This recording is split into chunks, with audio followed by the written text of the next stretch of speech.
Hello Libras, and welcome to your April 2026 monthly horoscope. If you are new here, welcome. My name is Justina, and if you're a returning viewer, welcome back and thank you for joining me today.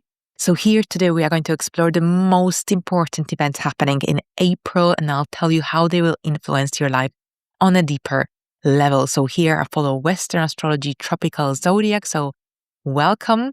All right, so we start on a very important note, Libras. We start with a full moon happening in your first house, in your sign, at 12 degrees. So have a look where your ascendant is. If it's around 12 degrees, give or take 3 degrees, and you will be under a greater influence of this full moon. And here, this is happening at 12 degrees, but also have a look at your descendant degree, your midheaven IC. Are they in cardinal signs around 12 degree? Because this will also increase that influence of that full moon. So full moons occur when the sun and the moon are in opposition. We've got a full moon, the moon fully illuminated in the sky. We've got our intuition is usually heightened. This is usually a time of emotional ups and downs. At the same time, this is also when we kind of, this sort of energy heightens our awareness. Anything out of balance becomes much more visible because under the influence of the full moon, things that perhaps were hidden from us, misunderstood, are suddenly brought up to the surface. So this is happening in your first house. So this is the house of your personal identity. So your identity, your life direction, your physical appearance as well. All right, so here, full moons generally, since they bring that sense of culmination, this could be also a turning point in your life. But at the same time, here, this full moon could indicate that you will be making an important life decision during this time. This could also, this full moon could bring stimulation to change something in your physical appearance. So perhaps you might want to change your hairstyle, your look, perhaps how you dress. This could be also connected to some shifts happening in your relationships because, of course, it's a full moon. So it's not just the house where the full moon is taking place that's activated, but also the opposing house. And for you, this is your relationship. So here we go. This is also about generally looking at things from a slightly different angle, understanding these one-to-one dynamics from a different perspective as well, which could also indicate that there will be some shifts happening in the area of relationships. But at the same time, this full moon could bring the much needed clarity that you've been looking for. So overall here, this is a good time to think and evaluate what needs to change in your life for you to feel more peace and balanced.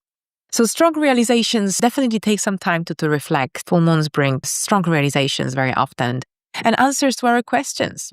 All right, so here on the 9th, Mars, the planet of action, motivation, drive, courage, is going to move into the sign of Aries, which is the sign that Mars rules. So a very comfortable and strong placement for Mars. Here, this is happening in your 7th house with an opposition. So generally here, Mars in Aries, it's a bit of a challenge for the remaining cardinal energies because it can bring some friction during this transit. And then, of course, you've got Saturn and Neptune here. Really communicate clearly. This is also about keeping your nerves at check. So this energy really requires patience and meeting halfway. So what do we say? This is about compromise. Compromise is the word I was looking for. But at the same time, this sort of energy will make you more direct in your communication style, in the one-to-one dynamics. And watch out for intentions, because Mars can bring tension when it's in the 7th house, especially if you've been already experiencing some tension, especially since Saturn in the 7th house can bring some testing lessons. I remember with Saturn transited my husband's 7th house, and it was 2 years of lots of lessons without a doubt and setbacks. But then in the long term, it did strengthen the relationship. If you've been holding your anger in, if you've been holding in, and anything that kind of was on your mind, anything that irritated you recently, then with Mars moving here, it's very easy to lose temper. It's easy to explode, especially if things haven't been really clarified. Now on April the 13th, Mars and Neptune conjoin at 13 degrees. So on the 20th of February, we had a conjunction between Mars and Neptune in the sign of Aries at 0 degrees. Of course, Mars in Aries will go over that point and it will stimulate it. Now, Saturn and Neptune is connected to two very, very different energies. This is about the structures that are no longer working, dissolving, disappearing, so that something better, so that something more aligned, more authentic can be built in their place.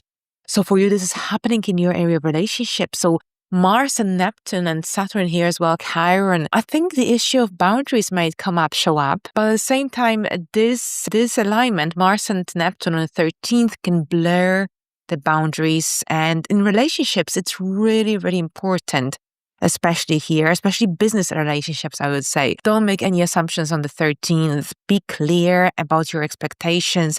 This could be like a reality check in a way.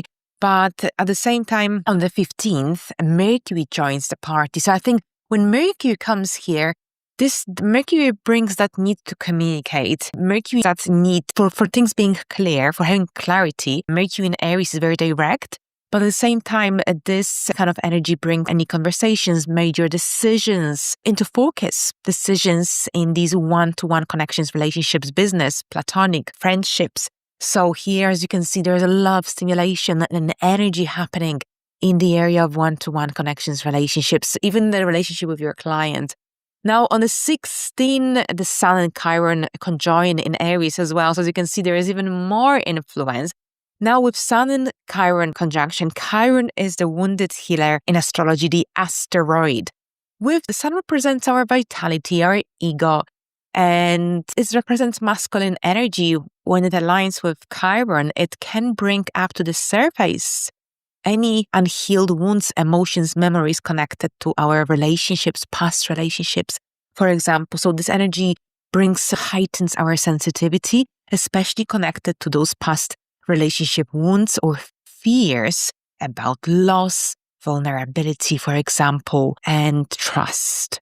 So give yourself time to process any difficult feelings, difficult emotions that come into light around this time, because this is your chance to heal. Chiron is going to move into Taurus this year for a little bit, to give us a little taste, a preview before next year's transition into this new sign. But here, these are the final months of this pretty long journey in Aries, in your 7th house. So allow yourself to process those unhealed memories and emotions, and so that you can move forward with your life in a much healthier direction, especially here in these one-to-one connections, relationships. So yes, Chiron here on the 16th brings those opportunities for healing and for helping you understand those relationship patterns that perhaps were felt confusing, that perhaps you were pushing away more clearly. Now on the 17th, there is a new moon in Aries happening, activating your 7th house. This is the final event in Aries I'll discuss today in this video. So here, new moons are connected to new beginnings and intentions, fresh energy, but at the same time, things are not fully clear at this time. Yes, it's great to write things down and create a vision map if this is what you enjoy doing. But this isn't a good time for making any huge and major life decisions, because we are unlikely to have a full picture, full clarity. This energy represents the beginning of something new, a new cycle in your relationships, yes, but things don't have to happen immediately. Even though there is impatience in the air, this new moon happens at 27, 28 degrees of Aries. So yes, there is impatience in the air, this feeling like you're running out of time. Now, this new moon could be connected to a new business partnership, a new client, a new contract, a new agreement, some new plans that you're creating with your second half. People call it the second half, yes. Bear in mind, we've got a series of important, serious alignments taking place around this time. They will be exact between the 19th and the 20th of April. This is when Mars and Saturn will conjoin, and Mercury and Saturn, and Mercury and Mars as well. So seriousness in the air that could bring some major decisions and things up to the surface overall. So here, these relationships, these decisions, the conversations around this time will likely be about partnerships, agreements, contracts. Saturn is connected to maturity, structure, order, discipline. And this isn't about taking shortcuts. This isn't about rushing with anything. This is about having full clarity. The decisions you make around this time will likely impact your relationships for quite some time. So make your choices wisely.